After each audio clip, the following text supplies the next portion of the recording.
За шинэ дугаар эхэлчихье.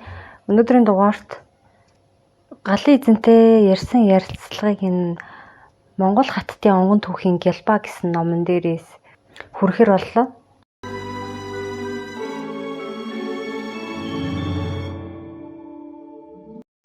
За бүх юм маань бол мэдээлэл агуулж идэг, мэдээлэл солилцож идэг гэж байгаа тий. Тэгэхээр ялгаагүй бүхий мэдээлэл гэж бол гал маань ч бас мэдээлэл.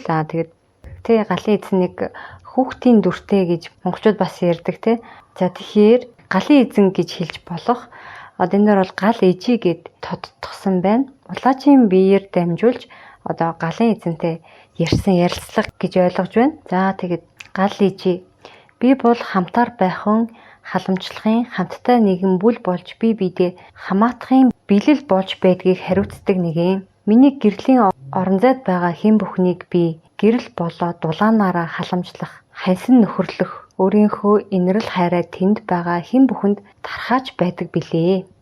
Тиймээс энэ их сэтгэлийн тэнхээ итгэлийн Гялбааг гал бие түгэж байдаг гэж байна. Монгол хүмүүн галд хизээч бузар хийдэггүй, усандаач бузар хийдэггүй. Учир нь гал амьтай, усан судалтай шүү дээ. Тийм ч учраас үүнийг ариун байлгавал цус ариун болж охин бие ариун байхын бэлэгдэл гэж үзнэ. Хүмүүний бие гэдэг чинь харшуу хоёрын нэгдэл шүү дээ гинэ. Харш хоёр тэм зүйлийн нэгдэл гинэ. Тиймээс гал ус хоёроо нандинан авч явах аваас үйлс чинь бүтнэ гэж байна. Галдаа эдээ өргсөн эрхэм чинийхээ үг болоод хүсэл мөрөөдлөөр хөглөгдөн хөтлөгдөн дүрлзэж хөрсдөд хийх үйлд чинь хөлөг болж дэм болж байдаг эжийн бие билээ. Үрчин өвдөж инэлхийн цагт үргэх галан ширгэлэг. Үрчин айж хөслөхийн цагт үргэлэг тосон ширгэлэг. Ханчин гэртээ баймгүй цагт ханийн чин заяаг тэгшилж замын гай барцтаас хоёр хөлийг нь хамгаалж байдаг тэрл их хөрөөл шившлэгийн эзэн байж чамд тусалдаг. Наран ижигээс ам авсан ч гэлээ галын дүүл илчээр дулаацаж энэ бие илэршүүлдэг тул эрүүл мэндийг нь хамааран хашиж байдаг. Харин бодлгүй үг хэлж бусгай явдалд ороогдвол шийтгэх зэмлэлт хатуу ижий. Гал тогшрвол түлдгийн адилаар ивэл хайрандаа бузар хийж энхэн биедээ сэвийг түгэх аваас энхэн охин өрсдөө зэмлэлийг өгч замд нь оруулах гэж тогшрлыг үзүүлдэг ийм л ээж нь байна. Хатан хүмүүн бол нэгэн галын эзэн биш. Нийт ард олны галын эзэд хариуцагч нь учраас их л том галтай байх учиртай гэж байна. Эрт цагаас өөрийгөө галаар дутаахгүй гэж хатад байнга бяцхан дэнч болтугай асааж дэрэгдээ байлгаж хүмүүний эрх хэмийг уншиж тэр хүмүүний гал сайн эсвэл муу болохыг бяцхан дүлийн дүрлцэх хөдөлгөөнөөр танин мэддэг юм аа. Иймээс харилцах хүмүүнийхээ урд өөрийнхөө хамгаалалт болгож гал гаргаж эрх чатхыг гал руу ойлгож цэвэрлэж байдаг заншил бий. Хүмүүний нүдний галыг галын дүлний хөхтөлтөд нэгтгэн бодлыг унших аргуудыг хэрэглэж байсан. Хүмүүний мэс чанарыг таниулах, муу мэс чанарыг хайлуулахад охид бүсгүүчүүд хатад гүнж нарт энэ арга тусалж байсан. Удгад галтай хэдий сайтар харилцаж чадна төдийл их хүмүүний мэс чанарыг таньдаг болдог юм да. Тиймээс галлын бөөлөг хийн гэдэг өөрийн болоод өрөөлийн мэс чанарыг уншиж сурахын тулд байдаг юм аа гэж байна. За тэгэхээр нөгөө бүү улаачид галтайгаа ингэж түлхүү харьцах юм бол бусдын одоо мэс чанар, мөн чанарыг нь одоо унших чадвар нь илүү ингэ сайжирдаг л гэж ойлгогдлоо. Аашилж уралцаж аюутай байх аваас гал алдаж золиг дундахын ташууртай гэдгийг бүү мартаарай гэж байна. Хөрсдөд чамааг хүмүүн байлгах мөн чанараасаа алдуурахгүйг ажиж байдаг галын дүлийг бүү мартан буйзаа. Бузартахын цагт чи галаа бараадаж ирнэ. Харин буянтай байгаа цагтаа галыг умартаж болохгүй. Багхан ч гэсэн хишгээсээ тос аваад галдаа өргөж энэ их буян заяаг тогтоож байхыг гуйж энхэн гэр голомтой тэгш байхыг өрөө гэж байна. Орчин цагт бид галд төлдөггүй байранд амьдардаг. Тийм үед яаж засал хийж тантай золгох вэ гэж асуусан чинь гал ээжээ арц ганганы гал гэвэл харилцахад богинохон хуучлд суухад арай чадамгүй. Лаа гэдэг нь их дэлхийгээсээ авсан цусан шим учраас бид таалдаггүй. Гагцгүй өөрийн хүч хөдөлмөрөөр тосон дэн барьс үед бол тухлан шүү. Шар тос, өөхөн тос ялангуяа шар тосон дэн барьж байгаад гал ээжийтэйгээ харилцаж өвчин байвал үгээ хэлж, зовлон байвал зовлонгоо тайлж, түүнээс гарах замыг нь чиглүүлж хэлэх ёстой. Наран ээжийтэйгээ харилцахад ерөөл хэлдэг бол гал ээжийтэйгээ нэг нуугүй зүрхнээсээ л харилцах болно. Жишээ нь охин нь мөнгө санхүүгийн гачигт ороод нэг ийм хүмүүнээс авлагатай юмсан тэдний галаас авлага өгөөч гэд эжийн минь хилээд өгөөч гэд харилцаад хэрэв үнэн бол тэр хүмүүний галд очиж хэлнэ. Өнөөдөр миний хүүхэд зовж байхад танах цатгалан байвал багхан ч болтугай үрдмэн аваачиж өгөөч гэд тэдний галын эзэнд хэлнэ. Хэрэв тэд үнэхээр өгөх чадлагүй байвал бас алавдахгүй ээжийн. Миний өр хүмүүний өр ялгаагүй зовж байхад яалтаа билээ л гин шүү дээ.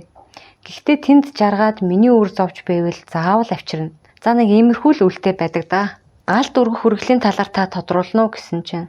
Галд шар тос сүүл чансан махны дээжээс өргөх нь гаргасан малынхаа хишгийг даалгаж байгаа юм. Та өрс мал малдгүй болохоор малын хишиг гээд байх юм байхгүй шүү дээ. Монгол малчин хүмүүс чинь хороосон малынхаа хойноос нь буян уншиж энэ малын өр удан болоод бие сүнсийг нь амруулахыг галтаа дайж эрлэг болоод буйны үлийг зэрэг хийдгээ. Мөн өөдөлсөн хүмүүний араас шар тосоор зул барьдаг шүү дээ.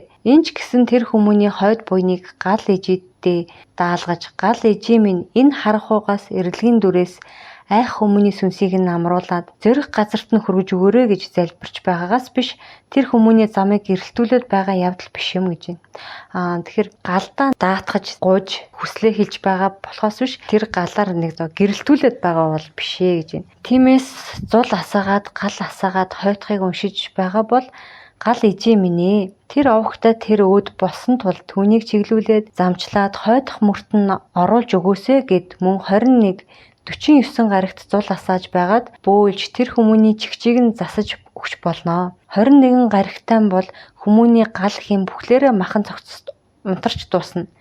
49 гарагт рашаан шимэн алга болдгоо. Ийм учраас энэ хоёр гаригийн тохиолыг бөө хүмүүнч дээдэлж бурхан шашинч дээдэлж ном уншиж артхыг нь даадаг юм аа. 49 хоног гэхэд тэр махан бид байх мэдрэл бүхэн үхдэг юм. Учир нь чиний оюун ухамсар хүсэн ч эд ис нөхөөгөө амьдрсаар л байдаг. Эд эсийн сүнсийг хүртэл чи дэгдээж өгөх нь байна гэж байна. 49 хоног буюу эд эсийн сүнс дэгдэхийг хэлж байгаа юм аа гэж байна. 49 хоногийн дараагаас хүмүүний биед шинэ эд ис төлчгөө байдаг. Тэгэхээр шинэ ис төрхөө болно гэдэг чинь тэр биеийн сүнс бүрэн халилаа гэж үзнэ. Үхсэн ч гэсэн хүмүүний ис үржин төлжиж амьдруулахыг хичээдэг гинэ. Бие нь үхсэн ч гэсэн хүний дотор байгаа нөгөө тоо томшгүй эд ис байгаад байгаа шүү дээ. Бидний биед чинь тэр эдис хөрхи хэдий хүн нь хөгцсөн байгаа ч гэсэн хэсэг хугацаанд үржиж төлжиж нөгөө амьдруулахыг хичээдэг гинэ. Амин сүнсэн дэгдчихсэн оюун ухаан байхгүй болчихсон байхад махан бие бол тэмцээр л байна гэж байна. Тэгэхээр тэр тэмцэж буй эд эсүүдийг одоо амьрлуулж одоо замд нь үтгэнэ штэ тий. Тэгэх гэж 49 хоног тэр чигт нь үйл хийдэг юм байна. Тэр одоо тоо томшгүй олон бид байх жижиг эд эсүүдийг бас одоо тэнгэртэн дэгдэх тийм үйл хэрэг өрнөдөг юм байна гэж ойлгогдлоо. Тантай харилцахдаа дүлний хэлбэр дүрс өнгөөр л харилцах уу гэсэн чинь тэгдгээ анхаарал төвлөрөхөд дор хэцснээс чинь хүртэл үг дуурайд бөө өрсөд дэмтэн тод байдаг юм да. Галын сүнс нар сарны сүнстэй бол хүрээлэг туяагаар нь харилцана. Гэтэл гал ижи бол үгтэй, авиатай. Ялангуяа мод асаасан байхад чад бад гэд хүмүүний үгийг авиагаар хэлдэг юм шүү дээ. Гагцхуу чи анзаарахад л болно. Зул бадамлаад дуусны дараа дүл нь янз бүрийн хэлбэртэй болсон байдаг.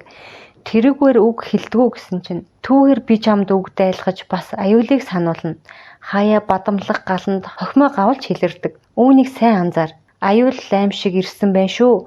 Миний охин. Чиний үйлдэлд муу харгай ойрхон байна шүү гэдгийг хэлдэг. Цэцэг шиг сайхан бадамлна. Тэгвэл сайн байна. Дэлгэрхэн гэдэг утгаар хэлнэ шүү дээ.